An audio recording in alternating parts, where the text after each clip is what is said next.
Сәлем достар, менің каналыма қош келдіңіздер.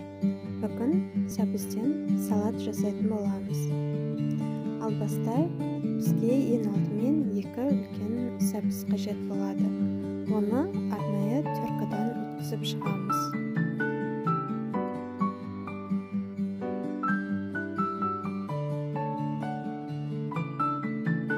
Екі сәбізді де теркадан өткіземіз. Өткізілген сәбізіміз осындай болып шығуы қажет.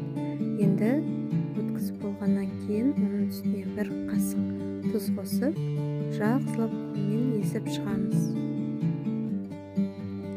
Езген сайын сәбізіміздің соғы шығуы қажет. Жылтырап, бетіне соғы шығады. Енді 1 пиязды алып, оны 2-ге бөліп, әр бөлікті майдалап турап шығамыз. Енді сковородкамызға сұйық май құйып, осы туралған пияздарымыздың барлығын беті қызарғанша қуырамыз. Қуырып болғаннан кейін пиязымызды сәбізіміздің үстіне қосамыз. Барлығын жақсылап бір араластырып аламыз.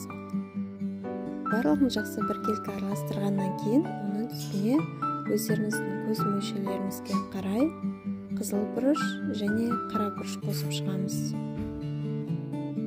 Енді үстіне 2 чеснок қосып шығамыз. Оның үстіне 1 чай қасық уксус қосып, барлығын жақсылап араластырамыз.